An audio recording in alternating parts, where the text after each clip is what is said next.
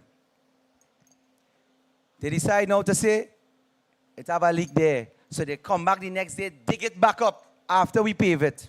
After 2 years. 2 years of people going through. What you say? Failure. Drivers like the Matrix in Koki. But they're red and ready. They're really red. The nation bleeding. They're really ready to demit office. The UNC will tackle the crime crisis with intelligence, competence, and purpose. Your children will be safe again. UNC will introduce police officers full-time in schools. The anonymous anti-bullying app, so our children can safely make reports. The UNC will modernize the prison system. The UNC will increase the numbers of safe houses for women and children who are victims of domestic abuse. You're getting back laptops. The UNC will recruit outstanding retired educators. The UNC will expand the cannabis industry as part of our agricultural policy. The UNC is the only key to unlock the desired change required in San Fernando East and by extension, Trinidad and Tobago. You need to wake up early on the morning of the 28th and choose to flip your frustration to hope. Become gainfully employed with respect. Change your lives, not just for 2005, but the generations to come. You will have an opportunity to put your trades to use with entrepreneurial workshops to assist you with starting your own businesses. I cannot omit the EBC, who are clearly playing games with your future. Imagine asking my campaign manager and another agent to sign a blank a sheet of paper, claiming to not have the correct A45 forms, and when challenged, the form automatically appears. Imagine dismissing the agent, and 2 hours later, you are requesting that they return. Trinidad and Tobago, something wrong. Something really wrong. San Fernandians, we must be familiar with all these different situations and put a stance and put our foot down. Dr. Stephen Ali Bokas and Mrs. Gail Ali Bokas, 2 San Fernandians who have been serving people all their lives, my parents. They were beacons of hope and pillars of strength. Their legacy continues as I proudly walk in their footsteps. I am their son. I am John Michael Ali Bokas. I am San Fernandian and proud. Join the mission, join the walk, join the journey. Let's give San Fernando East the level of service, care, compassion you rightfully deserve. I cannot represent you out of office. I need you to vote for better representation. Vote for change. Vote for your FUL. Vote for a better health system. Vote for John Michael Ali Bokas, your next MP of San Fernando East. As I close, you are also invited to our Sports and Family Day this Saturday at Torridale Field, Trinity Avenue. Come out, enjoy yourself, let us have fun. When the UNC wins, everybody wins. Love, love, love, love, love, love, love, love, love, love, love, love, love, love. When UNC wins, God bless you. Good night. Everybody wins. When UNC wins, Trinbago wins. Trinbago wins. Everybody wins. Everybody wins.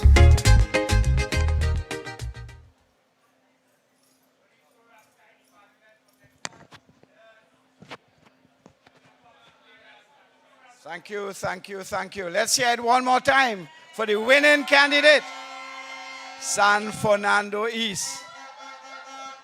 After that speech, Brian Manning must be quaking in his boots. Ladies and gentlemen, tonight I want to pay tribute to a young lady who is in Marca's camp. Her name is Wendy Lewis, and Marca mentioned it a little while ago. Bright young woman, but sharp, and picked up what was happening quickly. And we need you to be strong as we continue on this journey. April 28th is only a short few days away. Be alert. They're going to try everything. You know, people telling me, boy, I find Faris' campaign kind of quiet and like he's frightened. I say, no, he has something cooking. And we have to watch out for it. We have to stand up against any attempt to steal this election. What is the code, people? I didn't hear that too well. What is the code? Right. And I spoke about Wendy Lewis, and I have to introduce another young lady. She's a mother. She is a lawyer. She is a well-known fighter for justice, a true San Fernandian. Put your hands together, and let's welcome Senator Jayanti Lakshmidiyal. When UNC wins, everybody wins. When UNC wins, Trinbago wins. Trinbago wins. Everybody wins. Everybody wins. Good evening, San Fernando. Let me start by saying a pleasant good night to the honorable political leader and next Prime Minister of Trinidad and Tobago, Mrs. Kamla Persad-Bissessar. Members of the National Executive, candidates, friends. One thing I have noticed here tonight, and I want to tell you, is that unlike your member of parliament, the current and the outgoing member of parliament, every person who will speak to you here tonight is a true San Fernandian. Every single person who will speak to you here tonight lives the life that you live. We walk the streets that you walk. We encounter the same challenges that you encounter. I am a daughter of San Fernando. I am a daughter of retirees who will be facing some of the highest rates of property tax when they get no services delivered by a failed member of parliament. I am a mother trying to raise 2 children in San Fernando who are going to school in San Fernando, and I choose to live here because I love San Fernando. But it is a challenge because we have no access to basic necessary services. Crime is on the rise. Our health care is being neglected here in San Fernando. San Fernando is no longer the pride of the Southland. Under the PNM, we have seen the second city in this country become a shame and a disgrace. We can no longer feel pride when you walk the streets of San Fernando as San Fernandians. And I want to tell you here tonight that between Dr. Michael Dowlat and John Michael Ali Bokas, the city of San Fernando will return. It will return and take its place of pride and prominence in this country as the second city. They will lift this city back to where it was when you and I were growing up. Many of us, we remember what it was like, what this city was like, how safe it felt, how clean it felt. Imagine the motto of the San Fernando City Corporation speaks to a clean and healthy environment, Santis Fortis. And look around the city today and look at what it has become. And look at the way that they have neglected basic necessities. And you will see for yourself why the People's National Movement have to be removed from office on April 28th. You see, the United National Congress is a party about policies to help and uplift people, whereas the PNM is a party that only knows about policies to help them stay in power. They want to be in government, but they know nothing about governance. And you see the breakdown of governance in some of our key institutions that has led us to where we are today in San Fernando East and San Fernando West. Let me just touch a little bit on San Fernando East. I am very proud of the work. I have walked in San Fernando East with John Michael Ali Bokas, someone who I have known since we were both children going to Naparima. And I could say, I have never seen a response to a UNC candidate the way I have seen the response to John Michael Ali Bokas. About a month ago, John Michael sent me videos of that pool that he spoke about. And he said, do you think I should get a closer video? I said, John Michael, something will come out of that pool and bite you. Don't go any closer. Today, ladies and gentlemen, I see Brian Manning has posted, don't worry, we will be reopening soon. And he's posting pictures of the clean pool. So it's only when John Michael goes somewhere, Brian Manning will then show up and get something done in San Fernando East. That is to tell you how much you need John Michael to represent you in San Fernando East. Because he holds no office as a member of parliament and he's already getting things done for you. So when that aquatic facility in Kokie reopens, you have John Michael Ali Bokas to thank for it.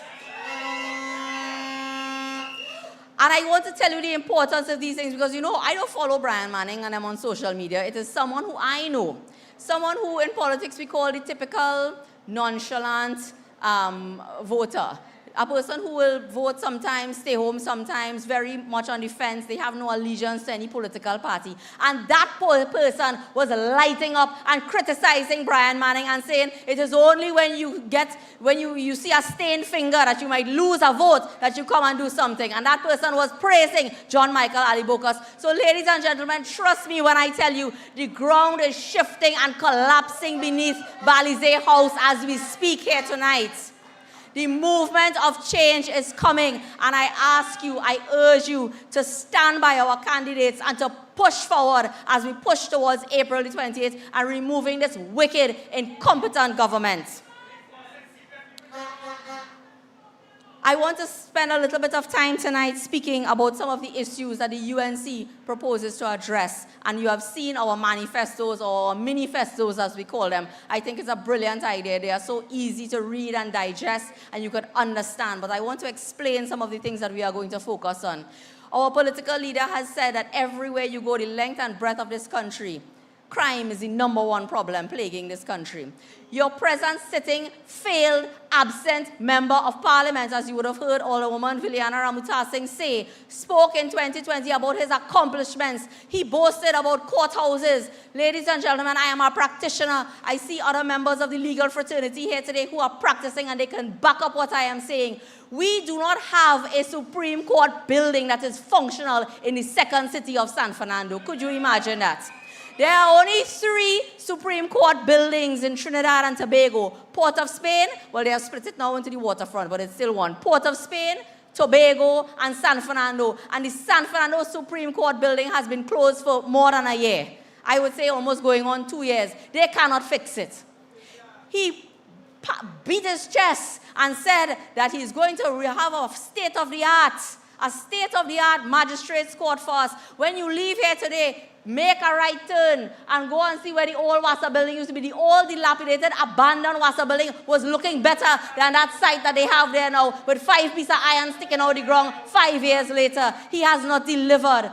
We do not have a magistrates court in San Fernando, but they say that they are dealing with crime. Do you know how they have dealt with crime, ladies and gentlemen? For 3 months, your constitutional rights were removed because of a state of emergency, so that they could lock up 53 people and then let out 30-something of them. They could only bring charges against a handful of them, and the charges that are brought were charges brought under an existing law, the anti-gang legislation. They call a state of emergency and suspended your constitutional rights and privileges, where any single one of you could have been locked up without bail, and they could have had serious abuse of your human rights and human rights violations, so that they could keep gangs safe from each other, because they had intelligence that they would have a gang warfare. But all of that is just election gimmickry, because they wanted to try to suppress numbers. They wanted to try to make you feel a little bit safer on the eve of an election. So now, with 2 weeks to go, they have quietly lifted the state of emergency and just hoping and praying, and I know all of us are hoping and praying, that things just stay as they are, for the sake of our children, the sake of our elderly, and the sake of everybody around us. They have no plan. So I want to tell you today things that the UNC knows that is needed. And we have a proven track record of delivery. So trust me when I tell you that these things will be delivered. The UNC passed the legislation when we were in office between 2010 and 2015 so that we could have electronic monitoring. Electronic monitoring is critical to the management of criminal offenses in Trinidad and Tobago. Not just serious offenses like murder and so on, all offenses. Anyone that you suspect may be involved in the types of crimes that are affecting people in the city of San Fernando, like home invasions and otherwise, they could be monitored. The minute you see 2 or 3 people who you know to be involved in criminal activity, and they are now outside of prison, either they have served their term, they are on bail or whatever, but you see them together somewhere, the police should be able to immediately act and go and see what is happening. You should be able to know where these people are. They are priority offenders. We passed the law for it. In 10 years, they have not been able to operationalize a proper electronic monitoring unit. We asked for that unit to come before us in the Joint Select Committee on National Security, because we know how critical it is to keeping our people safe to have electronic monitoring. And all they bring and bawling about is funding. They don't have money. They purchased some bracelet. They want some other kind of bracelet. They haven't even hired the staff to staff that unit to monitor people, but they are saying that they are fighting crime. Anybody who understands or who has ever had the unfortunate experience of going to court understands that cases cannot move through the system unless you have all of the supporting evidence and the forensics and so on. In 2018, when Stuart Young, that failure in national security and failure in energy has now become a failure of a prime minister, he went there and he cut ribbon and shake hand and signed an agreement in 2018 for the construction of a new forensic sciences center. Up to today, not one blade of grass has been cut at that center. But they had about 3 ceremonies since then to sign agreements and to shake hands all up in the Hyatt and to have all sorts of ceremony and pomp and splendor, spending money, but nothing to be done. While thousands, the last check we had, it was about 14,000 samples awaiting processing at the Forensic Science Center. That is 14,000 court cases that cannot start. And that is why people get frustrated. That is why people die and they never see justice in this country, because of the inefficiency of the PNM. We will build a new forensic sciences center.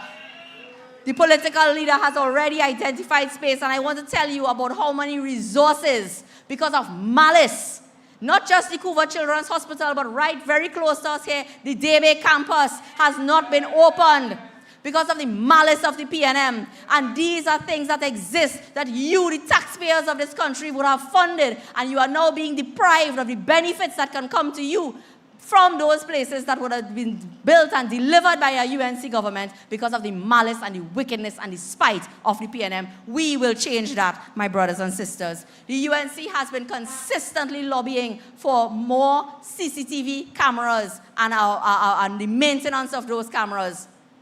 I get the crime reports on most mornings. I get the crime reports and I can read about things that happen all over the country. Police officers sometimes share them with me. Other people will call me and tell me about things that would have happened. And in many cases where you have sexual offenses taking place, rapes, robberies, home invasions, when the police canvass the area for CCTV footage on the public system, not private systems, public systems, there are cameras installed, but many of them are not working.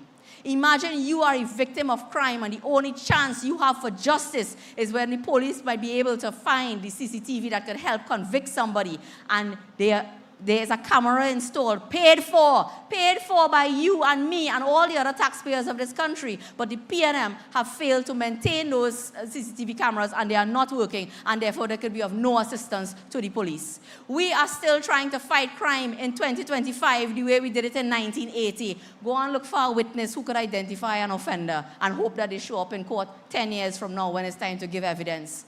The UNC understands that we need to modernize the criminal justice system. And if you look at our manifesto, if you look at our plans, you will see that the emphasis is on that modernization, on the use of better technology. And ladies and gentlemen, I want to say to you here tonight, many people are asking the question about where we're going to get the money from. I am more interested in where the money has gone in the last 10 years, not where the money is coming from. That is the question that you need to ask yourself when you go to a polling station on the 28th of April. But I want to say something, and our leader has spoken about it. If you simply cut the corruption and the wastage that you see under the People's National Movement, you will have money to invest in modernizing our criminal justice system. You will have money to give a living wage to our workers, our teachers, our nurses, our public servants. You will have the money. You will find the money if you simply cut out wastage in the short term. And as I get to the point of wastage, I want to speak a little bit about something that is a landmark in San Fernando, but it has become something of a true, I don't even know what is the word, but it's a true crying shame at what our hospital has become under the current management of the Southwest Regional Health Authority and Terrence Dialsing.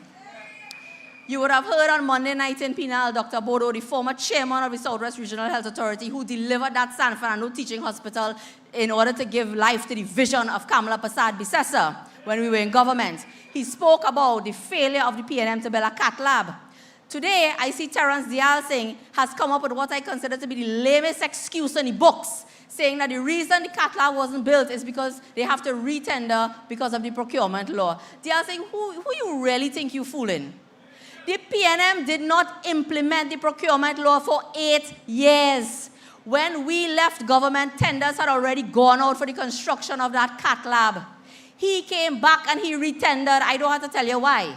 You know, who get the contract for them is more important than the thing actually getting built. So they retendered since 2016, I am informed. They retendered.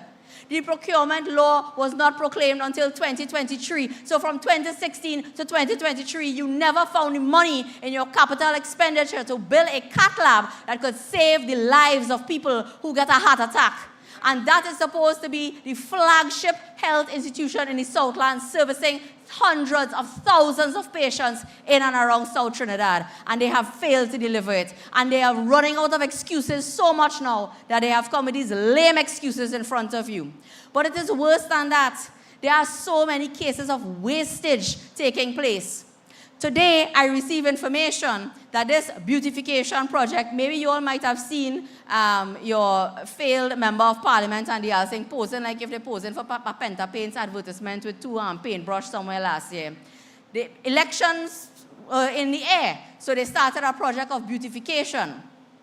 Today, I have seen messages being sent out to all the district health facilities under the Southwest Regional Health Authority to send staff, technical staff, to come here and help them finish hang curtain rod, to help them finish put up suspended ceiling, because they are putting up a suspended ceiling and fixing and staging the 3rd floor, which hosts the NICU and prenatal and labor and delivery and so on, because before the end of the week, the minister is due to visit the San Fernando General Hospital.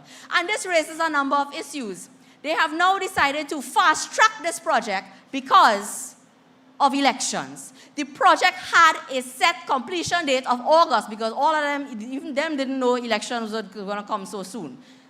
But they are falling apart, so they were forced to call the election, and now they are forced to try to fast-track the project. So they are staging an area, and they have pulled the resources out of all the district health facilities to come to papi show the media, just like what they did with the Central Block in Port of Spain. I want to ask our media personnel in this country, when you go to visit with Dial Singh and Al Rawi sometime this week, please ask for a tour of the complete ward. Please ask, don't just go to the little cubicle that they're showing you and they're telling you to photograph. Do your duty as part of the 4th estate in this country and do a proper tour of that facility. But right now, if an oxygen line is damaged in Siparia or a critical water line bursts in Princestown, technical staff have been pulled out of those facilities to come here to paint and hang curtain rod. And I kid you not, I have seen the messages. They actually say they need help to hang curtain rod around the beds in there, to stage the place so that Al Rawi and Dial Singh could come and papi show themselves. That is what healthcare in San Fernando has become under the People's National Movement.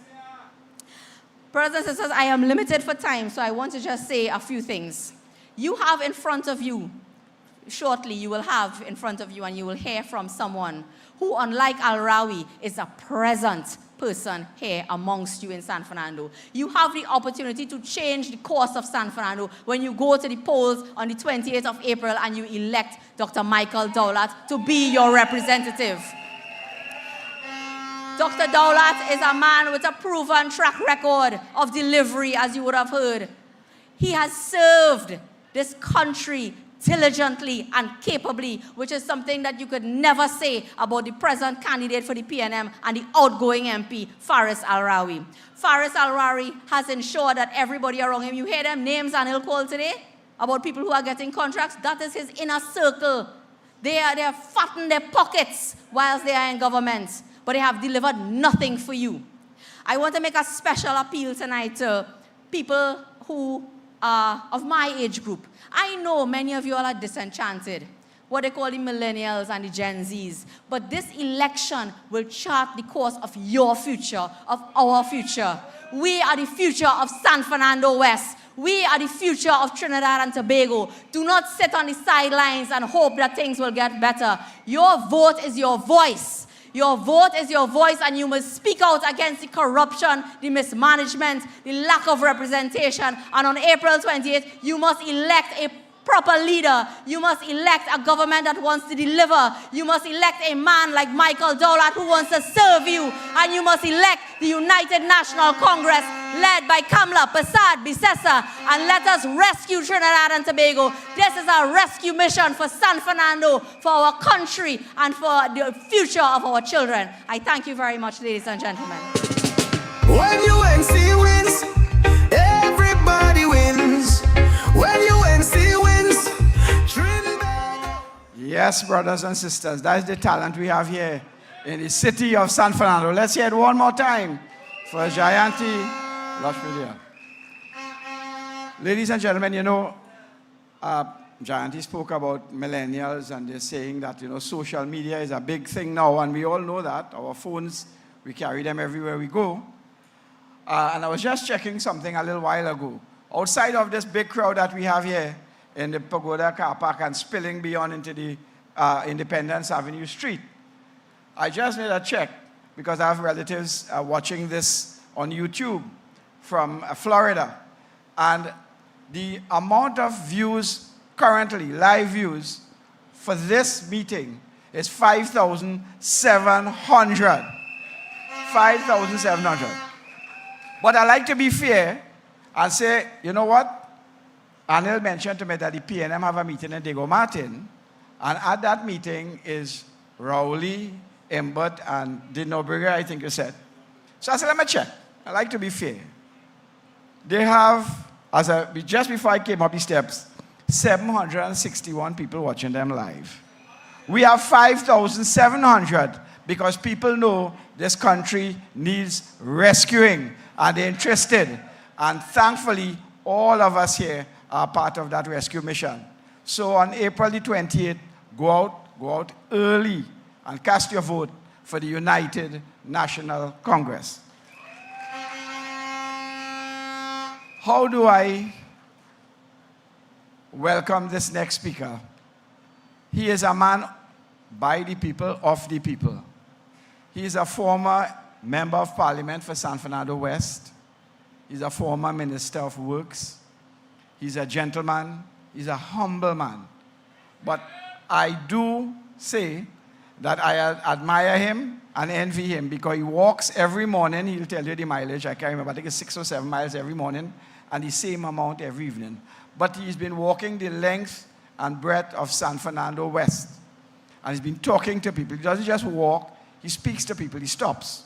Ladies and gentlemen, may I present to you our next speaker, Sadiq Baksh. When UNC wins, everybody wins. When UNC wins, Trinbago wins.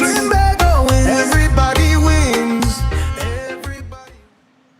Honorable Kamala Prasad Bisesa, SC, political leader of the United National Congress. Dr. Rudal Munilal, deputy political leader of the United National Congress, other members of the executive, candidates, and most importantly, our future member of parliament for San Fernando West, Dr. Michael Dowlett. All you wonderful citizens of the city of San Fernando and the constituency of San Fernando East and San Fernando West, united San Fernando. Most of all, the foot soldiers of San Fernando West, led by the competent chairperson, Viliana Ramuta Singh and team. I am simply impressed by the group of people that I met on this campaign 4 months ago. Many of them, Mary, Angela, Viliana, all of them joining with a new group of leaders in Christopher, Anthony, Sparrow, Riyadh, and Rishi. All of them coming together to work for what will be a very glorious victory come the 28th of April. More importantly, I had the opportunity to work and walk with a man who I've known for decades. Never worked with him before.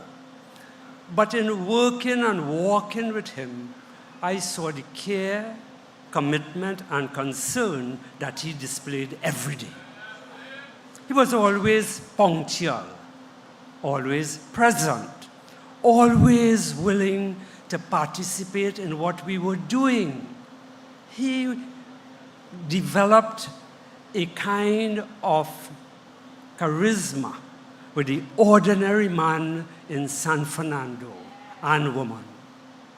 He was able to listen to their concerns and discern it, and he found solutions. Whereas other people have 1,000 problems with every solution they got, he had 1,000 solutions to every problem that was presented to him. He was able to inspire not only those who came from the past, but many who are young and youthful and across the board. He was able to attract every color, creed, and race to his campaign. And as I walked and worked with him, I realized that here we have a candidate that will ensure that the people of San Fernando deserve the representation that they long for. He's someone who cares about everyone. I unhesitatingly ask all of us to support Dr. Michael Dowlett as the next Member of Parliament for San Fernando West. As a founding member of the United National Congress from Club 88 to Independence Avenue today, I am certain that all our former members and foot soldiers must now be called to action. The foot soldiers of the UNC can no longer sit on the bylines or pull aside and park. The time is now for all of us to come together and ensure that we make the United National Congress the next government of the Republic of Trinidad and Tobago. I ask everyone to recognize that this victory must begin with me. And I recommend to all of us, everywhere, in all 39 constituencies, to begin your own campaign from wherever you are. Ask all your friends and families to come out and call other friends and families to make sure that we make the United National Congress the government of the Republic of Trinidad and Tobago. To our political leader, the Honorable Kamla Persad-Bissessar, we must elect her as the second female Prime Minister in the Republic of Trinidad and Tobago. And we must do so proudly to ensure that we are assured of care, empathy, and concern, and progress and prosperity for all of Trinidad and Tobago. I thank you very much. When UNC wins, everybody wins. When UNC wins. Elections is serious business. There's not no game we play in here. As I look to the front and I see Dr. Lakram Bodo, my mind goes to respect, honor. You must honor, respect, and appreciate brilliance, intelligence, discipline, diligence, compassion, work ethic. When you look at the UNC candidates across the board, that's what you see. Now, why do you see that? Because when you have a leader who's brilliant and who has been intelligent at every sphere, at every level of life, you develop a self-esteem that is secure. And you do not feel threatened by other intelligent, brilliant people. So a leader like Kamla Persad-Bissessar will surround herself with people like Dr. Lakram Bodo, Tim Gopi Singh, Dr. Chaitan Maharaj, legal luminaries, Janti Lakshmi Dayal, Sean Sobers, Godong, environmental engineers like Shavana Sam up in Kumuto, Manzanilla. The list is so long, but she finds the most intelligent, most serious, disciplined people to form her team. That is what you must work for. That's what you try to tell your children every day. All of you are parents. You wake up, you ensure your children study. They go to lessons, they go to the sport, the extracurricular. That's what you do because you want your children to be intelligent. But when you look at the PNM, Lord help me. They have a man selected as Prime Minister. I'm glad when he talk. I want he talk twice a day, 3 times in the night, because that man dotish. And then what does he do? Because he lacks intelligence, because he has no self-esteem, because he doesn't feel good about himself, he surrounds himself with people dumber than him, Camille. Convent girl, Marvin Gonzalez. That's who's running our country. It is not no joke. All you save me from stupidity. Please, on April 28th, vote for Dowlat. Vote for principle. There are some jobs that are incredibly important. Life-saving, surgery. Teachers impact lives. Pilots fly a plane. You hold your life, your children in the pilot hands. But a prime minister is the most important job of them all. A prime minister is in charge of everybody's safety and security to impact the lives of people through national security, job creation, opportunities, understanding. A prime minister has awesome responsibility. How could you have a selected prime minister saying, I was practicing for 9 years. I was learning. I'm now ready to lead. You were learning while we were dying. You were learning while murders and extortion and kidnapping was rampant. You were learning while the economy was shattering. You were learning while Petrotin shut down. You were learning while people losing their job. You have to be a madman. So on April 28th, we will let Stuart Richard Young go home to St. Anne's Hospital and take a rest. Because we will vote him out from there too. And in San Fernando West, we will get rid of the man who came to enrich himself. He also not very bright, took an inordinate amount of time in law school to pass exams, became an AG that was the worst until the PNM got worser.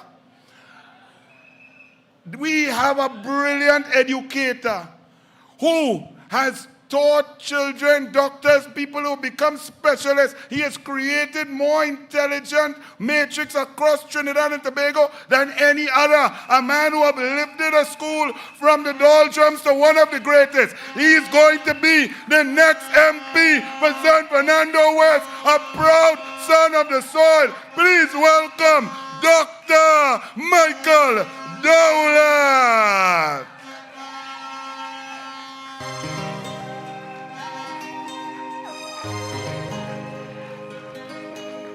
Thank you very much. Thank you very much, Anil. To our political leader, Mrs. Kamala Prasad Bisesa, Senior Counsel. To our deputy political leader, Dr. Munilal. To all the parliamentarians who are present here, all the candidates, all those individuals who have pledged to bring change to the government, the governance of our great republic. My fellow citizens of San Fernando West, good evening. I want to say in San Fernando West, we are the crossroad. In 12 days' time, on April the 28th, 2025, we have a choice to make. A choice between failed promises and a future of real progress.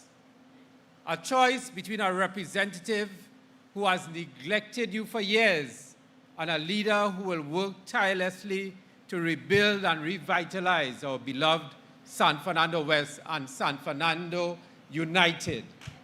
Let's hear it for the people of San Fernando. And I want to say I'm so proud that so many people have come out to support us. And I want to pay special homage to the members of the OWTU, led by Christopher Jackman. They have been walking with us, they have been talking, they have been representing. And so tonight, as I stand before you as the UNC candidate for San Fernando West, I want to say I have a long track record of service. Many lives have been molded. Young professionals, entrepreneurs, those who have excelled in terms of developing their global mindset, not only in San Fernando, but beyond. I have walked this constituency and I have listened. Let us talk about the man who is the present MP, with many grand promises. As my friend Viliana said, he boasted about 11 projects in 2020, about creating 5,000 jobs that never happened. He sold you a dream of development, of prosperity, of transformation. But what has happened? 8 of those 11 projects were never completed, or worse, never even started. And what about those 5,000 jobs? This is not just incompetence, it is neglect. It is a betrayal of the trust of the people of San Fernando. 5 years later, we have deplorable roads, we have flooding, we have uncollected garbage, we have crime. Janti spoke about that. And no opportunities for our youths. This is the legacy of the present MP of San Fernando West. He spoke recently of someone missing for 3 weeks. He has been missing for 10 years. So it is not enough to give a house, but what about unemployment? Is it good enough to have a house to live in, but have no job? And so, my friends, in San Fernando West especially, we are done with failure. San Fernando West deserves better. And this is what the UNC is here to deliver. When the UNC win, everybody wins. So I want to say to you, and everybody will get our commitment tonight. This is our manifesto for San Fernando West. And I want to thank especially Kenny Luchilip, who headed that committee. When we worked for the last 5 months and we picked up all the issues, all of those are recorded in this manifesto for San Fernando West. And let's put our hands together for that committee who worked on our own local manifesto for San Fernando West. And as your next MP, I'm not here to deliver empty promises. We are here with a plan. We have an approved, published manifesto for San Fernando West. And so, education first. No HGC housing on 3rd Street in San Fernando. We're going to scrap that proposed HGC housing project on 3rd Street. Lands can be found in other areas for housing. We will cancel that PNM's housing plan on 3rd Street to allow for the development of a more sustainable educational district. And we have those plans detailed in our manifesto. We will stop that madness. Those lands belong to our children, our future. I will ensure that 3rd Street remains a school zone and is used for education and skills development. It will become one of the many educational hubs in San Fernando and in this country. There will be enhanced educational opportunities for innovation and technology. We are going to establish an innovation campus in San Fernando West to produce advanced training and skills building programs. This will contain specialized centers for, and so Anil spoke about it, to develop the intelligence of our young people, the future of this country. Programs for artificial intelligence and machine learning, programs for cybersecurity, programs for software development, programs for 3D printing, a design center and a factory for that. And we recognize the vision of our political leader.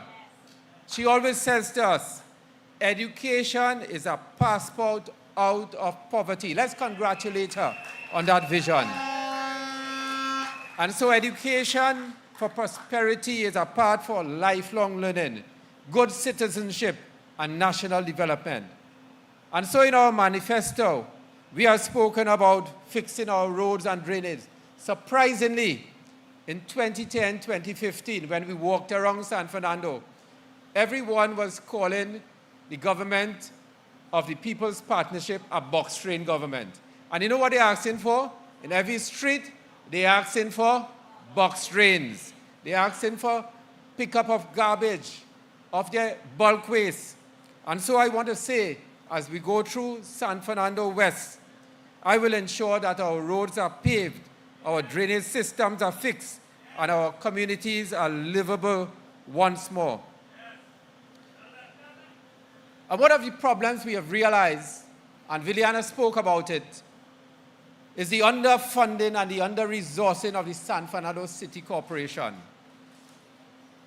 This is why our garbage is not collected properly, why bulk waste piles up, why our drains are clogged.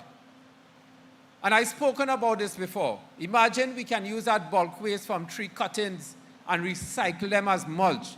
Give it to our schools to support the agriculture science program and the science projects. Food security is a national issue, and so we have to prepare our youths for a prosperous future. I will fight for proper funding so our San Fernando City Corporation can serve you efficiently. And because of the issues with drainage especially, we are going to start a clean drain initiative to prevent flooding and improve drainage. There are public health concerns related to snails, rodents, mosquitoes. All of these will be addressed. And so, timely road, drain and pavement repairs will be carried out to improve accessibility, and especially for those with wheelchairs. All of our sidewalks will be accessible by wheelchairs. And so I want to say to you, in our manifesto, we talk about a safe and secure San Fernando. We realize that crime is out of control. What has the sitting MP done for us? He has failed to protect us. And so the UNC will bring back the community comfort patrols to ensure safety on our streets. We will work towards legally approved gated communities so our families can live in security and peace. When the UNC wins, everyone is safer, and their homes and their streets will be safe. We have spoken about this earlier tonight. CCTV cameras will be installed in commercial and residential areas. The latest aggression detectors will be provided to enhance business security, especially on those commercial areas.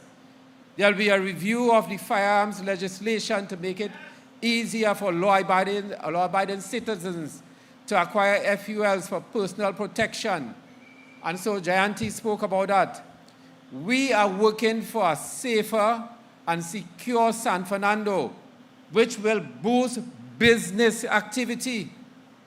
And so let's talk about that modern transport hub on the waterfront to improve accessibility to San Fernando. We have to upgrade that San Fernando market. Last week I walked through that market, and vendors were buying from vendors. There was no attraction for the people of San Fernando to come. The toilet facilities were not kept in proper conditions. It was very unsanitary. So today, I promised those vendors that that market will be upgraded into a multi-purpose facility. And one of the things we're really concerned about, especially for the young people and the young entrepreneurs of this country who are seeking knowledge, that Carnegie Free Library, we're going to create a human potential center there. Our Carnegie Free Library stands closed. It is hoarded off. It's galvanized, a symbol of decay under the PNM. There is this big block against knowledge acquisition. I will bring it back to life. That's a promise. Let's restore it to serve the children, the young people, the young entrepreneurs, all the citizens of San Fernando and environs. We'll create a cyber cafe in it and a knowledge center to support our students, our entrepreneurs who want to improve themselves. They will all have access to e-books, to online resources and databases. And we have heard about that cry for better health care. But one of the things that really disturb me San Fernando West starts from Sunset Cove and goes up to the Guaracara River. All along, we have this beautiful coastline. And that coastline is filled with pollution. And so it's a disgrace for us in San Fernando West. It's polluted, it's filthy, it's neglected. The livelihood of many fishermen are affected by this pollution, together with the high cost of fuel. I will lead an initiative to clean up our coastline, to remove that garbage and restore its natural beauty. This will improve the opportunities for ecotourism. When I spoke to those fishermen, that reclamation process, you know what it did? You know the fish need food to eat. And so when you reclaim that, all of the sources of food were destroyed and they have to go further out. So the fishermen now have to go even further out. It costs a minimum of $1,200 in fuel just to make one turn. And if when they come back, they don't get those, that cost in sales, they make zero.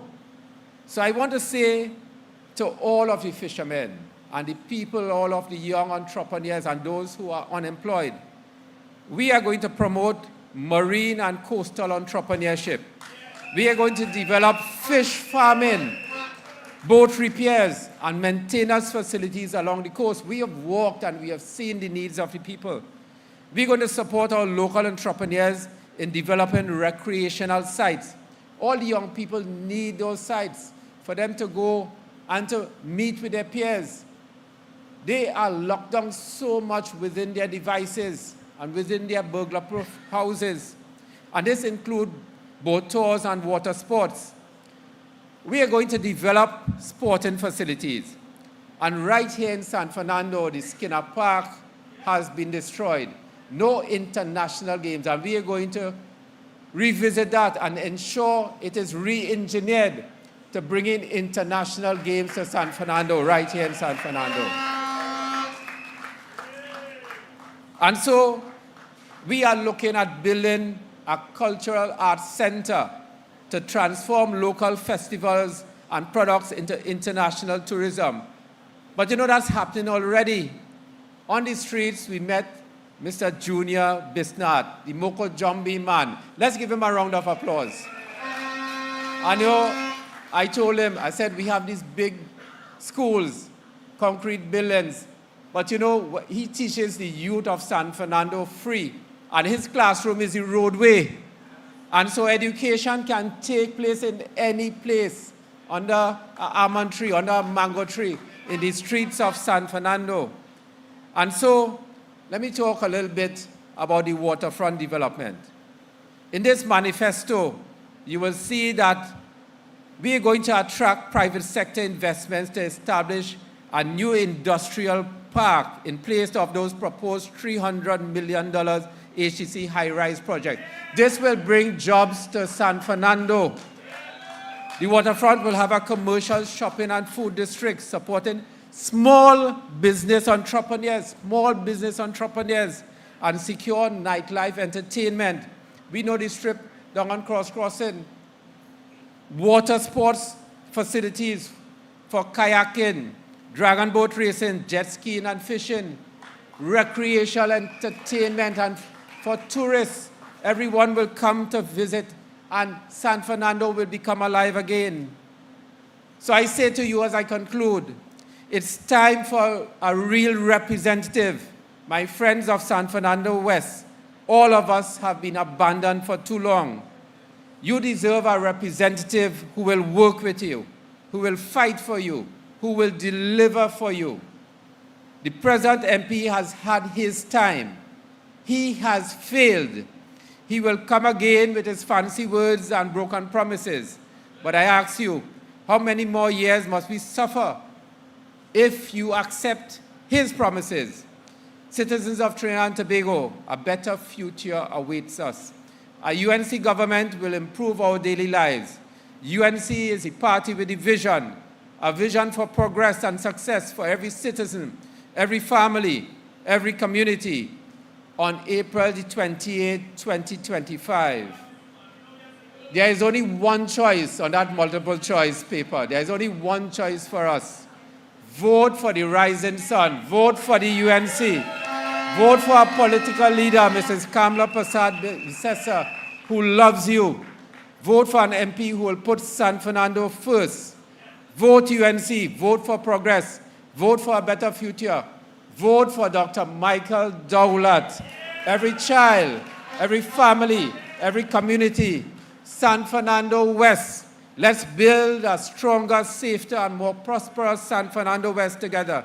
When UNC wins, everybody wins. Thank you, and may God bless all of us.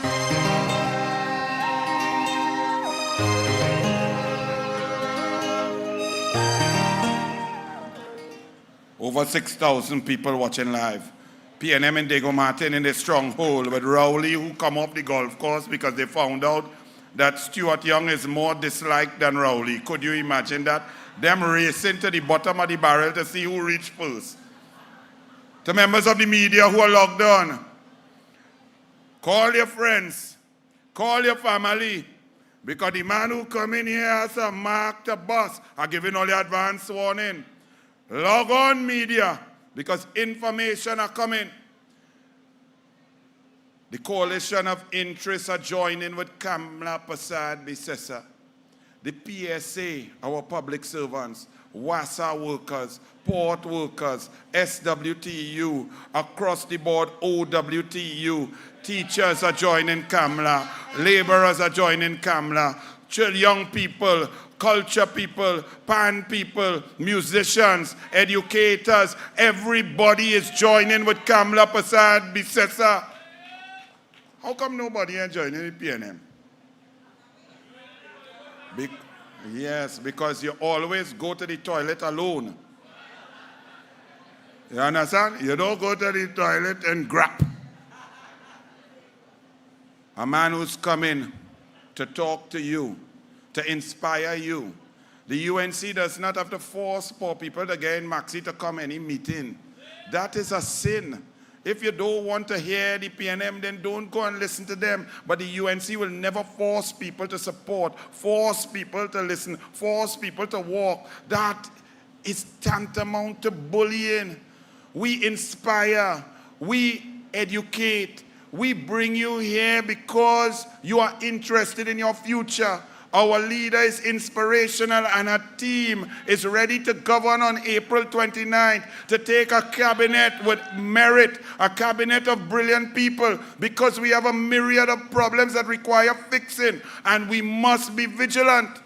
Another brilliant lady on the UNC, Miss Wendy Lewis, make some noise for her. Let me tell you something.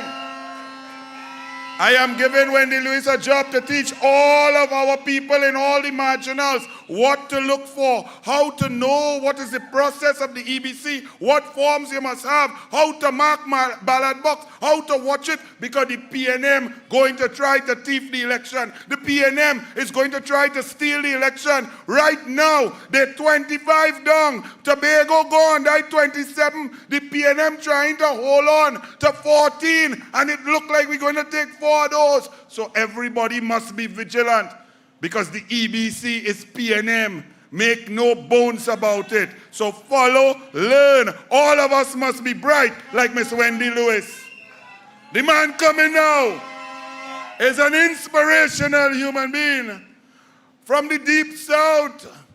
He made his way through Cuchawan, Tres, Pinal, and he came up to be one of the most powerful voices and politicians in Trinidad and Tobago political history. He's a former government minister. He's been a member of the United National Congress since he was 16 years old. He was head of the youth arm. He built more houses than the PNM built in the last 30 years. Please welcome the deputy political leader and the next MP for Oropouche East, the Lion, Rudal Moonilal. When UNC wins, everybody wins. When UNC wins, Trinbago wins. Everybody wins. Thank you very much. Thank you very much. Our very dear brother, dynamic Anil Roberts. Give him a round of applause for the wonderful job he's doing. Honorable political leader, Mrs. Kamala Prasad Bisesa and Dr. Gregory Bisesa, parliamentarians or former members of parliament in our midst, members of the National Executive, candidates, brothers and sisters in this massive hall. Give yourselves a round of applause for this massive turnout in San Fernando. Brothers and sisters listening on the various social media platforms across Trinidad and Tobago, across the world, we are told now we have in excess of 6,000 live viewers at this moment. Tonight is my great pleasure to be here and to be here in support of a very dynamic, a very able gentleman. In San Fernando West, there is now an epic battle between a man who is worthy and a man who has only words. This is Dr. Michael Dowlett, who is a worthy candidate, running against a man with words. And San Fernandians would have an easy choice. You see, I come here this evening as a voter in San Fernando West, and my choice is easy. I have lived, in fact, you may not know, but I have lived my entire life in San Fernando. I am a quintessential San Fernandian. Born and I grew up and spent most of my life in St. Madeleine. I used to go with my mother in the San Fernando, in the Mucurapo market, in Mucurapo Street, in the market. She ran a parlor in St. Madeleine. And twice per week or 3 times per week, I would take her in a Datsun Sunny to go and buy vegetables and provisions. And we would reach in the market 5 o'clock. And I would wait for her and then take her back to St. Madeleine, where she would open a parlor on the main road in St. Madeleine to sell fresh vegetables, provision, and so on by 7:30 in the morning. I spent my entire life at Grant Memorial Presbyterian School, primary school, and I'm proud to say I am a fine product of San Fernando Government Secondary, MODSEC. I attended MODSEC for 7 years. MODSEC for life. So Dr. Dowlett, I still voting for you. But I'm a proud student of MODSEC, a proud San Fernandian. The PNM feel them alone know for San Fernando. So I had to tell them in a debate recently in Parliament that I born and grew up in San Fernando. I push pan in San Fernando. All you ever know what it is to push pan in San Fernando? You're pushing pan up a hill, and then you're holding the pan down the hill, and then you're pushing up a hill. That's San Fernando. We grew up with Dan Steele hatters, Guinness Cavalier, VAT 19 Fontclair. Those were the bands we knew. We are from San Fernando. We love San Fernando. That is why San Fernando must be returned to the United National Congress. Because we love San Fernando. Brothers and sisters, the jewel that is San Fernando, in the last 10, 15 years or so, the only thing San Fernando has to show as a beacon of development is the San Fernando Teaching Hospital, a stone throw away from here. Built by Kamala Prasad Bisesa and the Partnership Administration. I remember when we opened that hospital, I got a call from a constituent. He said he's sick in the hospital, warded. I said, oh God, I'm so sorry to hear that. I'm so sorry. He said, but don't worry, I'm in the Hyatt. I said, what? I thought you tell me in the hospital. He said, boy, I'm on the 13th floor in this new hospital. It's like the Hyatt here. I'm looking at the sea, a beautiful view. The place is so clean. The place is so well equipped.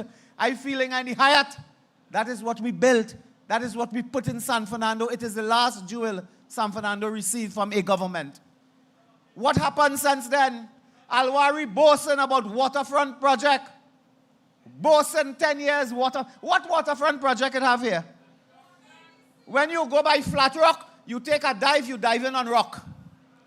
When you go down there in the night, if you go now, you see 2 stray dogs and a crapo. So it's a pet project, Maka. There's a pet project too. Like the swimming pool in Coquet. You go down there tonight, you will see the same fella selling bacon saltfish. When you go down there, they try to build a highway. You know, today grass growing on one side of that highway. The boys come out in the evening to run a small goal to get a sweat. That is the waterfront project they are talking about. Where is the financial district? Where is the hotel? Where is the housing? Where is the shopping? Where is the tourism? Nothing in 10 years. They take $200 million. Sister Viliana said it earlier. $200 million, not a bill, to refurbish and redo Skinner Park. Do you know today if you have to play football in Skinner Park and you get a corner, you have to run up from by the toilet? You have to go in the toilet and begin the run up to take the corner. You cannot play a football match in Skinner Park. $200 million gone. It's just gone. I am happy tonight to see the former Minister of Works, the Honorable Sadiq Baksh, is here in support. There was a time, the elderly people will remember, there was a time when you had miles of traffic at crossing. Had a roundabout, I believe. You had miles of traffic. And under a UNC government earlier, Mr. Baksh and others built that interchange right there at crossing. That's the last development you had under a UNC government and then under a UNC People's Partnership government. San Fernando has nothing to show under the PNM except a fella who just put on a silk tie, put a towel in his pocket and just talk for hours. Just talk for hours and accomplish nothing, brothers and sisters. Today, what you just wear? No, I can't talk about that. I can't talk about people clothes and things like that. So brothers and sisters, today the PNM had some function and they come with a manifesto. They want to launch a manifesto and promises to deal with crime, deal with housing, deal with social this, deal with that. They were in opposition for the last 10 years, not us. Anybody listening to that thought they were in the opposition. But Stuart Young was the centerpiece of a government. He didn't know how to fix crime. He didn't know how to fix health problems.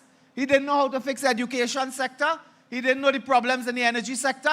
So do not accept their hypocrisy, their mama guy. They come today with this bag of promises, brothers and sisters. And I don't even want to read or go into that because it is promises never materialize, PNM. That is what it is. That is mama guy on the eve of an election. Dr. Bodo was telling me earlier, they're going to open is the NICU Center in San Fernando, a unit. I want to tell my friends in the press, if you go there tomorrow to the opening of that center unit, please wear a hard hat because the ceiling can fall down on your head. Wear a hard hat. I understand they have made a paper ceiling. They have made some type of artificial temporary ceiling to cover a galvanized ceiling, to cover something else. They are opening one cubicle. In fact, they're cutting a ribbon to open a cubicle. They are getting desperate. Anil, the Red Party is a Red Ants party. They are running up and down like Red Ants. They buy 500 yards of ribbon. They will cut the ribbon to open a pot of pilau. They will cut the ribbon to open a wall. They will cut a ribbon to open a standpipe. They are desperate. They come in to cut ribbon in one cubicle, for one cubicle, and they have taken staff from all over the country to work 24/7 right now to open that. And then nobody could go and use that. They opened the central block. They cut ribbon there too, you know. You know, it was 13 floors, but they had one floor partially equipped, partially outfitted, and all the media had to go to this one floor. They put a policeman in the elevator so he couldn't stop on no other floor. And they opened the central block, Boston. It is a UNC government that will have to go and deal with that mess when we get into office, brothers and sisters. It is a UNC government. Today, they are all over the country. They want to cut ribbon. The Marvin Gonzalez fella, Anil has a word to describe him, but I can't use. But he went today to reopen a police station. Now, that's the first one I ever hear. I know he has opened a police station. I never know he could reopen the police station because when you fix anything, you just open it. He went to cut ribbon and made some statement today. And I want to tell you what he said. He said, this is the Minister of National Security, yeah? He said the international security agencies, and he couldn't name them, told him that they're not prepared to work with a UNC government that is coming into power. That's what they tell him, but he couldn't name them. I want to tell Marvin Gonzalez, if that is his correct name, I want to tell him he deserved to be visited by strong, burly white men wearing white coats. He has to be carted away to St. Anne's. That fella is crazier than we give him credit for. He is cuckoo. Attacking a distinguished ex-policeman, Roger Alexander, saying Mr. Alexander don't deserve the badge. Why? Because he joined the UNC. That is where they have reached. They are desperate. Mr. Gonzalez, you should be carted away to St. Anne's for statements like that. I want to assure you that this party and this Prime Minister, Kamla Persad-Bissessar, has the respect of the national security agencies and the international security community. So brothers and sisters, don't take on that rubbish. And in San Fernando, I want to give you a next important message, brothers and sisters. Very important message. Do not be taken aback by third party and fourth party and fifth party and sixth party. All you be very serious down here.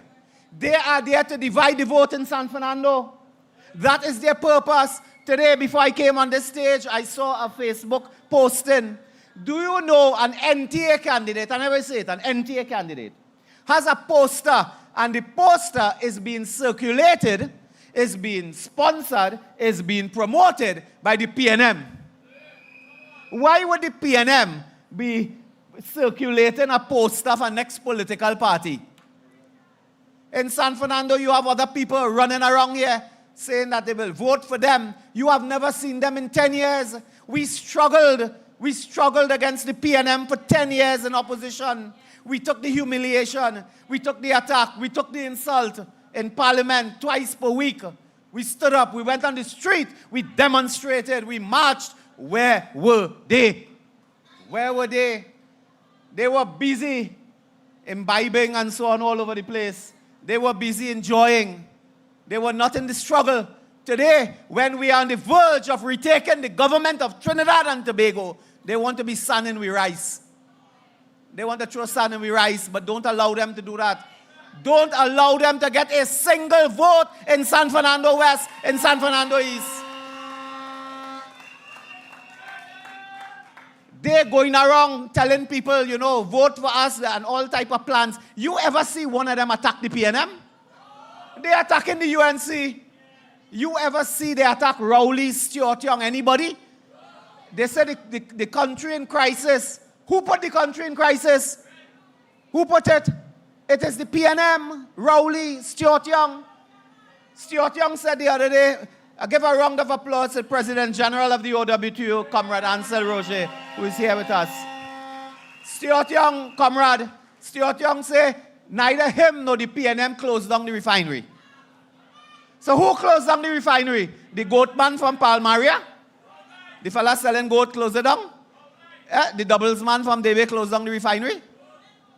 It is Stuart Young and the PNM closed down the refinery, led to your termination of employment, put you on the breadline, brothers and sisters. Never forget that. Don't forget that at a time like this. I beg you, brothers and sisters, they had a state of emergency, a desperate act. Desperate act. Do you know there were 111 murders during a state of emergency? And they say, oh, it was a success. It was a success. It did well. 111 murders during a state of emergency. They said that was good. We like that. Do you know as of today, there are 114 murders in this country for the year? State of emergency did not help. It was a knee-jerk, desperate reaction from a desperate government. And they are talking rubbish all over the country. Camille Robinson Regis, now I don't like to talk about this person at all. I really don't like to. But somebody circulated something and by accident I opened it. And she wondering, under the UNC government, who will act as Prime Minister and who will act as Prime Minister and who will act. WPC, Camille Robinson Regis, you are in Parliament for 20 years and you never act one day as Prime Minister. So don't bother who will act as Prime Minister. You never act one day. So don't bother about that at all.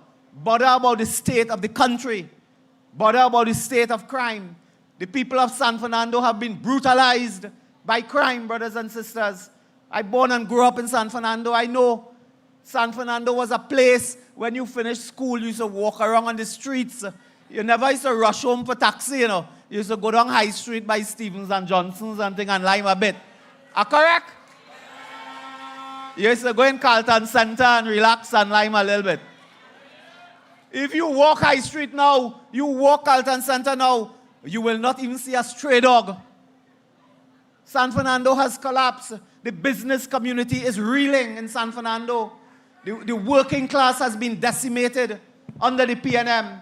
And that is why we have a workers' agenda that we have outlined in detail to rescue the workers of Trinidad and Tobago, to create jobs, return industry, circulate income, bring prosperity and opportunity to our young people. I mean, the hypocrisy of these people. They take away the laptop and now talking about they want technology for youth. Stuart Young said the young people of this country must have internet access. How you getting internet access from a calculator? You take away the laptop and like he forget that. Like these people just forget what they do yesterday. They forget that. Today, Rowley talking and he made a most outrageous remark. Again, between you and me, I was just flicking through something and passing through, so I happened to see him now. He said that we mustn't bad talk the government. We mustn't bad talk the government on their management of the economy because the international people listening and they may downgrade us. That's what the fella say, no? Let me tell you something with Mr. Rowley told us you have 5 dogs, you must get up every day and go and walk the dog. Leave this politics completely because he is getting... So we cannot ill-speak the economic management of our country because the economy will collapse. That is in rubbish that Rowley is speaking, talking all big words and fancy language while they have decimated the economy. They cannot find $3 billion. The Auditor General pick it up, $3 billion. Brothers and sisters, one issue and one issue alone I want to raise tonight with you. And the hypocrisy continues. I just got a letter from someone here who was very kind to give me. This is a letter from the HDC. Today I hear Stuart Young and Rowley promising when we get into office, we will give out house, we will give out land. Brothers and sisters, when we were in office, we gave out 100 houses per week. Jerlene John said recently, and I pretended not to hear. When Jerlene talked that, I pretend I didn't hear. She said when we get back in office, we will give out 500 houses per week. That is work.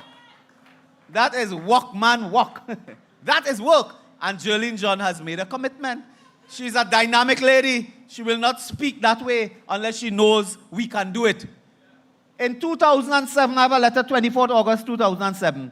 A letter, the PNM in power, 2007. HDC letter signed by Managing Director. I want to pass a law when we get in government that anybody who's signing a letter must type their name below it. People that sign letter and then you just see like a cockroach dipping ink and run across and you can't make out who signed, but they just say Managing Director because they're scared now that we pick up the name easily. HDC, dear sir, madam, the Trinidad and Tobago Housing Development Corporation is pleased to inform you that your application has been selected for possible allocation of a lot of state land.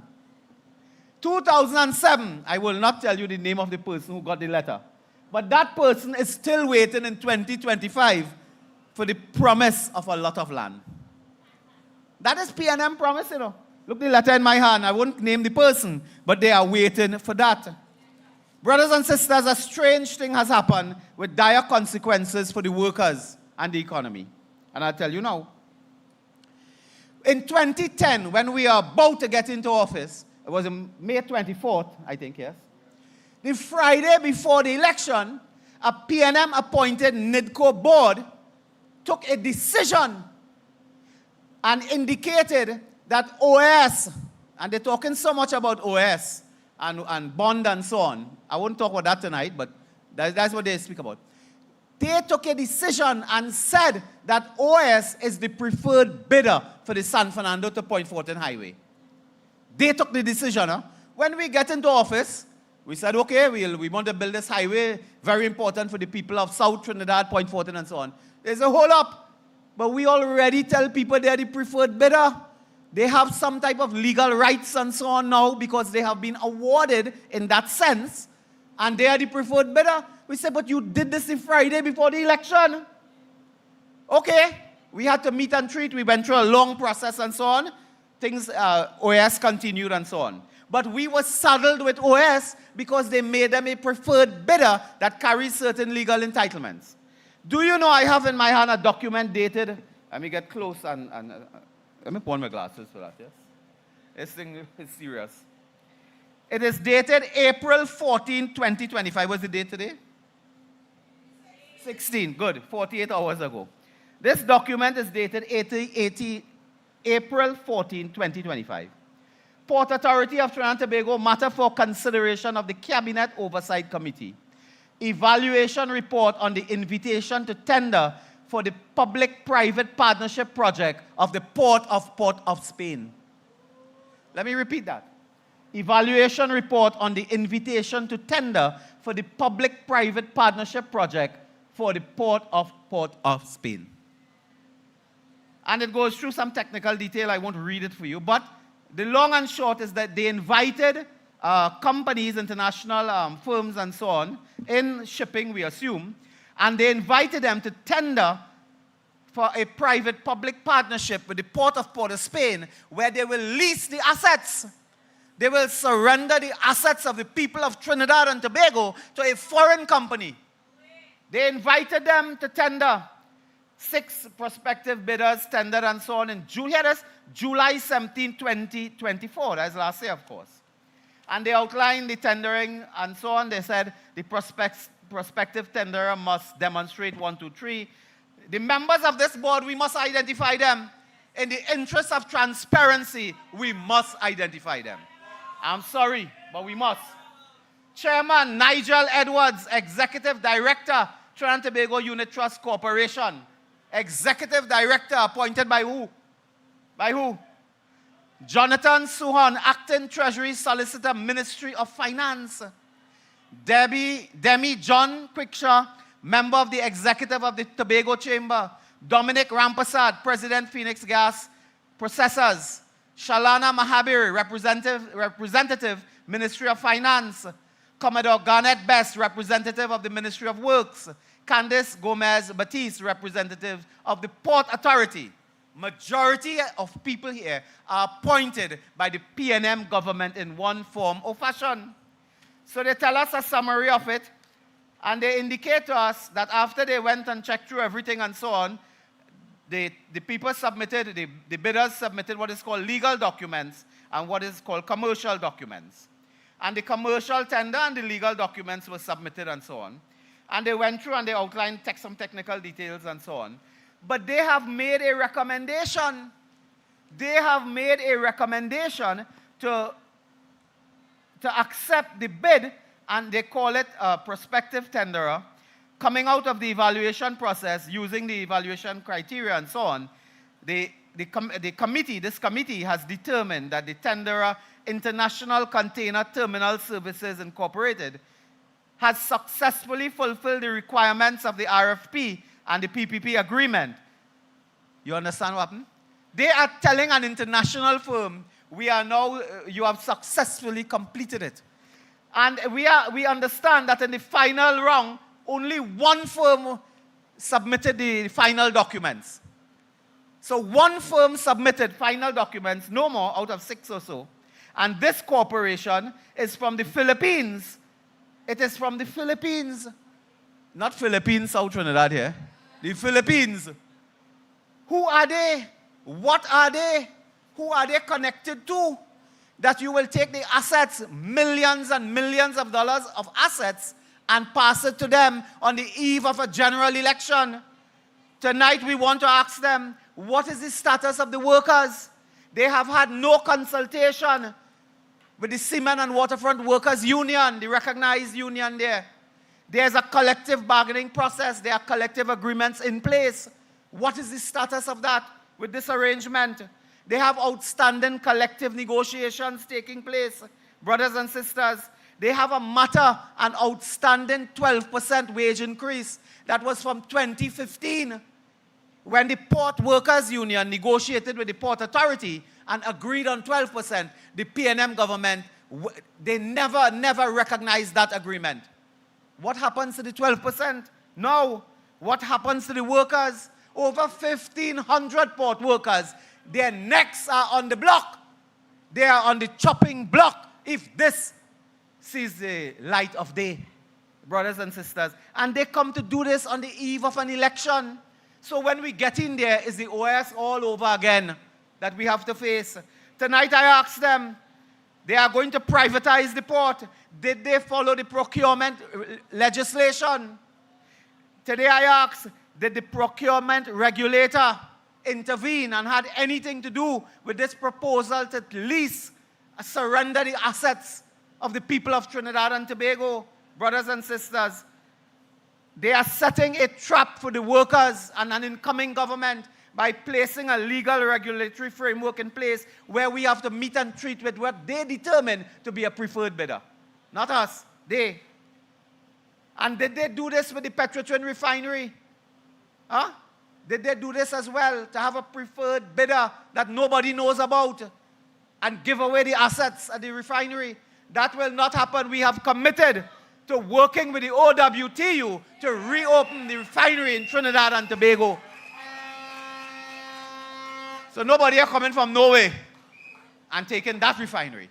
And I want to assure you, just as I assure you tonight, Mrs. Prasad Bisesa is very clear, there will be no house building on 3rd Street, San Fernando by my Modsec school. There will be none. There will be no selling out of the assets of the port of Port of Spain to any foreign company. Tonight I ask, Mr. Siot Young, is this deal, does this have any connection to global finance of your brother, where your brother is a senior official of global finance? Is that company involved in this transaction? Is it involved? Did they play any part? Why was there a secret deal with this company who came in under the shadow of darkness? Nobody never hear about them. But we read now that they had what? Site tours and touring the place and things. When they toured the place, nobody knew that. But they were touring, brothers and sisters. This is the PNM's trademark of selling out and surrendering the assets of Trinidad and Tobago on the eve of a general election. This speaks of kickback. Why do you do this? Because nothing will happen between now and the election. No port not developing, no port not good. They're not going to change management. They will do nothing. We are asking the question, who was involved in this deal? Were there any unscrupulous activities taking place, nefarious activities behind the scene concerning this project? This project must be reviewed, revised, brothers and sisters, and we commit tonight for transparency, openness, and honesty in dealing with the people's asset. You cannot take up assets like the port of Port of Spain and just surrender it to anybody, just so, without the participation of the workers. And knowing what is the fate of the workers, will all 1,500 have to go home and then you hire back 100 of your selected people? No, no, no. That, as Philip Watts tells us, that are working here tonight. Not tonight. And that will not work for the people of Trinidad and Tobago as we come to this election. So the port workers, your families, your friends, tonight I tell you, take note, be vigilant. They intend to retrench you and send you home, terminate your employment. And Stuart Young is on record in Hansard when he said when you close down a company, you don't have to pay severance. You close down the company. Interesting, huh? He's on record in Hansard. He said when you close down a company, you don't have to pay severance. Watch them for closing down the port if, God forbid, they return. And this will be the model for Wassa as well. They will shut down Wassa for a month or so, open a new company and throw away all the workers. And say, well, we don't have to pay nothing, we don't have to pay nothing. The law doesn't provide for that. So tonight we call upon the procurement regulator to tell us about this deal. Name the P&M financiers that are involved in this project. This is an election financing project. Name the financiers, brothers and sisters, who are involved in this deal tonight. Name them. So brothers and sisters, tonight I don't want to delay you, keep you very long, because I know we have been here for some time. But to tell you, we have a great candidate in Michael Dowlett.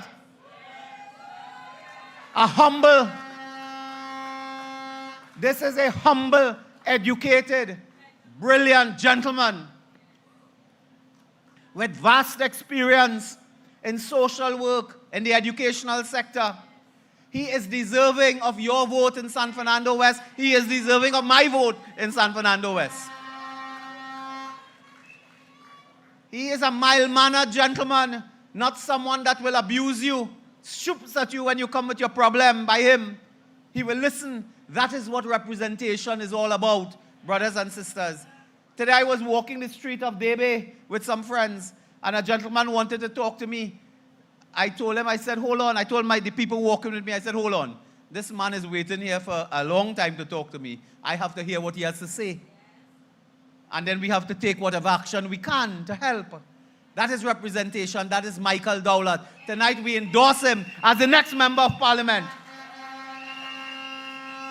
In San Fernando East, the choice is simple, a simple choice.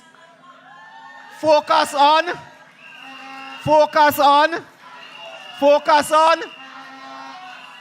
I can't say love. But I was also a candidate for San Fernando East, Sadiq remembers well, in the year 2000. And we did well. But this year, we're not doing well. We're winning well. With a dynamic, energetic candidate. I told him, we're in Parliament 5 years now with Brian Manning. Lakram Bodo is here, Barry Padarat is here. The next member of Parliament for the constituency of Couva South. Give him a round of applause, the Honorable Barry Padarat. We have Dr. Lakram Bodo, the next member of Parliament for Oropouche West. I'm looking, it's a little dark for other candidates that I can see. Of course, he's there behind the light. Please welcome Sean Sobers, the next member of Parliament for the constituency of Tabaquit. Brothers and sisters, I told him Brian Manning is in the Parliament 5 years. Lakram, how much time you ever hear him talk? How much years? 5 years, you hear him talk 3 times. And anytime he get up to talk, all of us used to start packing our briefcase and brief bags because we knew they were going to adjourn the Parliament because he was called the night watchman. When he get up to talk is when you lift the bales. He's the night watchman. Every time he get up, that the Parliament was adjourned in the middle of a sentence when he's speaking, you know. Camille didn't even wait for him to finish his sentence. They adjourned a Parliament in the middle of a sentence. That fella is a night watchman in San Fernando East. He was also a night watchman for one little shift. The next member of Parliament will be John Michael Alibokas. The people of San Fernando have a lot to be proud of the UNC candidates in this upcoming election. Brothers and sisters, a note tonight to the people of Trinidad and Tobago. On April 28th, remember, when the UNC wins, everybody wins. And we invite you to come out and vote for all your UNC candidates. Come out and vote for the Congress of the People candidates. Come out and vote for the PEP candidates. Come out and vote for our candidates in Labre and Point Fortin of the OWTU under the UNC symbol. Brothers and sisters, on the evening of April 28th will be a glorious victory for the United National Congress. On that evening, we will return Kamla Persad-Bissessar as the next Prime Minister of the Republic of Trinidad and Tobago, and we will return our country to security, prosperity, and opportunity for all. Thank you all. God bless you. When UNC wins, everybody wins. When UNC wins, Trinbago wins. Trinbago wins. Everybody wins. Everybody wins. Come on. Let's hear it for the lion. The man from Oropouche East, deputy political leader. Dr. Rudal Monilal. Ladies and gentlemen, can I ask our candidates to come up, those of you who are our winning candidates, led by Dr. Michael Dowlat. And I'd like to invite our President General, Mr. Roger, if you would join them as well. And Mr. Padarat is here as well. Please come up and join us. Let's get some music. Before the music starts, let me just give you a quick announcement. Tomorrow night, from Tunapuna, I'd like to invite all of you and all of you who are watching all parts of Trinidad and listening. We have the political leaders town hall meeting in Tunapuna. It's going to be at Hillview College from 7 p.m. And our political leader is there. She's going to be contributing and hosting as usual. So please write it down in the calendar. Tomorrow night, Tunapuna town hall meeting at Hillview College. Now I want to bring on Swappy, and he's going to end the program together with all our winning candidates for the coalition of interest. Swappy. UNC, yeah. Only come the man. When UNC wins, everybody wins. Hey, hey. This is our life. This is our culture. We are a people coming together. This is our place. This is our land. We have a plan. Let's take a stand. If you feel it in your heart and you feel it in your face, let us all unite and rise, rise, rise. Time to form a new start. Spread love, no more pain. Let us all unite and rise. Let's make it up on Trinidad. Make it up on Tobago. When UNC wins, everybody wins. Make it up and let's be wise. We will rise. We will rise. Rise. UNC, this is the time to get we country back to it. Family, every creed and race is up to you and me. Now is the time. Make a decision. UNC, we have the vision. Take control. Cast your votes. UNC, let it be on. If you feel it in your heart, make some noise for the watchers. So unite and rise. Yeah.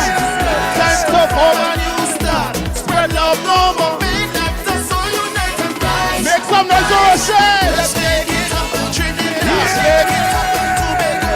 Make some noise for Macaulay.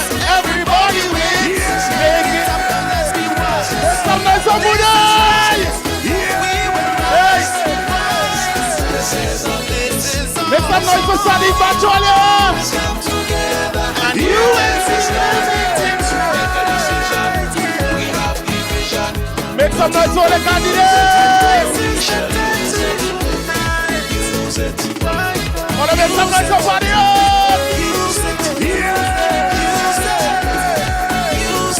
Wanna make some noise, come on. 1, 2, on the way of the flag.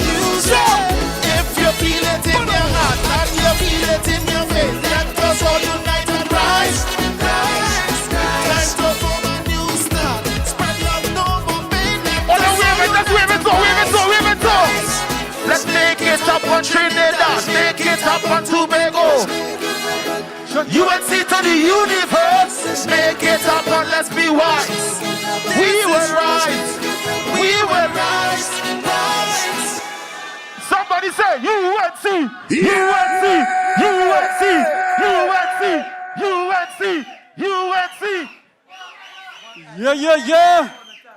Let's bring it to the stage now, Chubby and Majestic. Good night, my people. How are you doing? Get in line. Don't play man. We run back Trinidad. Put them out. Get them out. Don't play man. We run back Trinidad. It's time for we to rise up again. We say hello, it's the poor. Too many years we've been suffering. We say hello, it's the poor. Let me hear ya. Yellow is the code. Yellow is the code. Put your ex-body right in sun. Yellow is the code. Yellow is the code.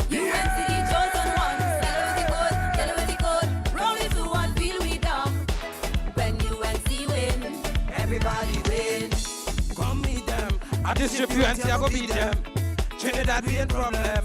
Time to stop them, you better watch them. PNM is the problem. Look at people, they condemn. No future for the children.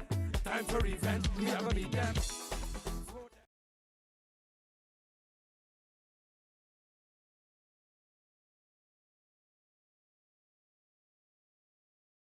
Hi, my name is Hannah Henry, and at the age of 12 years old, I passed for Bishop Anstey High School. At the time, I didn't have access to a laptop, and my mom couldn't afford it. But thankfully to the UNC government, I was able to have access to one, and it was so much easier to not have to worry about sending in my assignments on time. And I'm so grateful. Thanks, Auntie Cams. When UNC wins, everybody wins.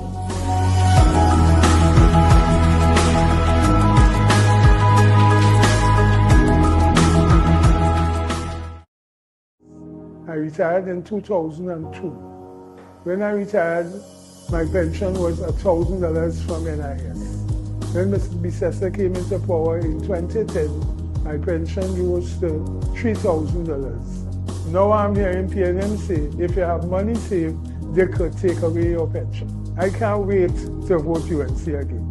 When UNC wins, senior citizens like myself win. My son Josiah, when he was born, he was diagnosed with a life-threatening disease. And a friend told me about the Children's Life Fund. Thanks to Kamala and the UNC government for making it happen. He was given a second chance in life, and now he's in Form 5 and he's able to sit CXC. Take it from me, when UNC wins, everybody wins. Hi, my name is Hannah Henry, and at the age of 12 years old, I passed for Bishop Anstey High School. At the time, I didn't have access to a laptop, and my mom couldn't afford it. But thankfully to the UNC government, I was able to have access to one, and it was so much easier to not have to worry about sending in my assignments on time. And I'm so grateful. Thanks, Auntie Cams. When UNC wins, everybody wins.